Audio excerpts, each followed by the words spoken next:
एक हाउसवाइफ और एक ड्रग डीलर, इनमें क्या ही कॉमन हो सकता है। लेकिन तुमने सोचा होगा उससे बहुत ज्यादा कुछ कॉमन। तो ये दोनों बहुत ही इमोशनल कैरेक्टर्स हैं। ये दिल से ज्यादा और दिमाग से बहुत कम सोचते।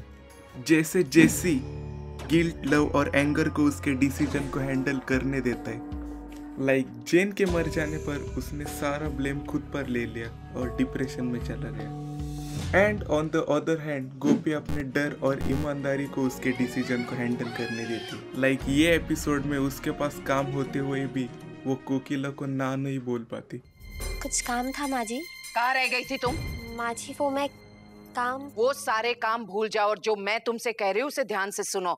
एंड ट्रस्ट मी, इस वीडियो के लिए मैंने सारे इसके एपिसोड देख डाले विद एक्सपर्ट्स मम्मी। और जो ये बात जानते हैं कि ये दोनों कैरेक्टर बहुत ही इमोशनल है, वो उनको बहुत ही इजीली मैनिपुलेट कर लेते, उनको खुद पर डिपेंडेंट बनाकर।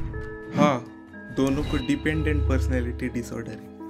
तो जब कोई किसी पर बहुत ज़्यादा रिलाई करने लग जाए for emotional support, decision making and for validation, और उन्हें हमेशा ये डर लगा रहता है कि अगर हम किसी को ना बोल दें तो वो हमें हमेशा के लिए छोड़कर चला जाएगा। और यही एक वजह है कि थ्रू आउट सीरीज जेसी कभी वॉल्टर को ना नहीं बोल पाता। वो सिर्फ वॉल्टर को एक ही बार ना बोलता है। Do it.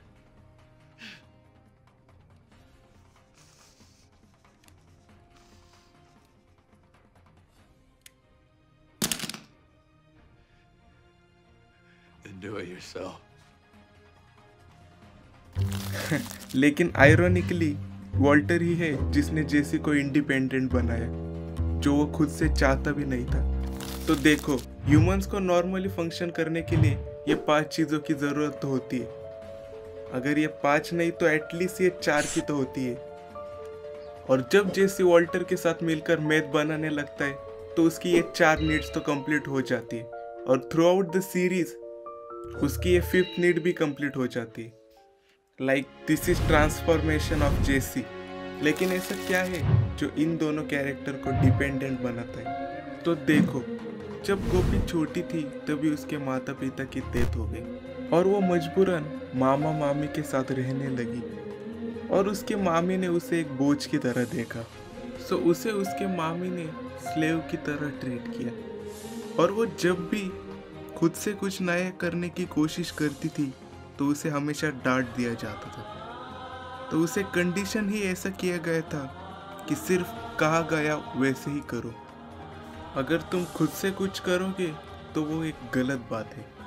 तो उसकी सेल्फ वर्थ हमेशा एक 3rd पर्सन पर्सपेक्टिव से ही थी।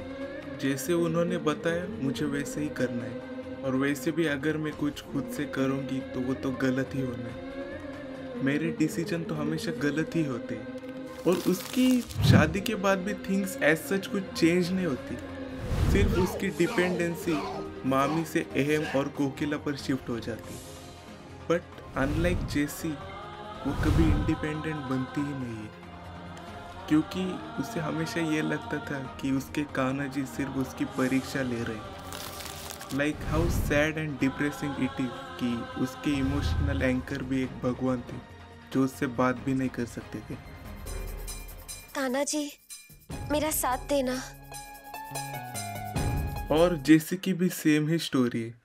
उसके बिहेवियर के वजह से उसे हमेशा एक आवारा बच्चे की तरह ट्रीट किया गया, और फिर बड़े होने पर उसे घर से निकाल दिया गया क्योंकि वो उसके छोटे भाई की तरह ब्रिलियंट नहीं था। जेसी को उसके फैमिली से कभी अफेक्शन और वैलिडेशन मिला ही नहीं अनटिल वो वॉल्टर से मिला। Walter was like father figure of जेसी।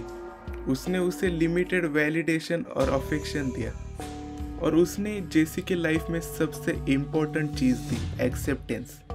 क्योंकि जेसी को लगने लगा कि वॉल्टर ही है जो जेसी की ट्रू वैल्यू जानता है। तो क्योंकि वॉल्टर उसके लाइफ में इतना इम्पोर्टेंट पर्सन हो गया था, इसीलिए जेसी उस पर डिपेंडेंट हो गया। और इसी डिपेंडेंसी के चलते जेसी और वॉल्टर का रिश्ता बहुत ही टॉक्सिक बन जाता है। और यहाँ पर कल्चर भी बहुत ज़्यादा इन्फ्लुएंस करता है। इन केस ऑफ जेसी, अमेरिकन कल्चर बहुत ज़्यादा इंडिपेंडेंस पर फोकस करता है। कि अर्ली एज में घर से बाहर निकल जाना, खुद के पैसे कमाना और उसी से कॉलेज फीस भरना। और यहाँ पर इंडियन कल्चर भी गोपी की हेल्प नहीं करता, क्योंकि डिपेंडेंट बनकर वो तो वही बन रही थी जो सोसाइटी उसे चाहती, एक अच्छी बहू। आखिर में चॉइस सिंपल है लेकिन आसान नहीं। दर्द सहकर आज़ादी चुनो या फिर कंफर्ट जोन में रहकर खुद की ही बनाई जेल में फंसे रहो। जेसी ने शायद जितनी भी मैनिपुलेशन सही, लेकिन उसने खुद के लिए आज़ादी का हार्ड रास्ता चुना।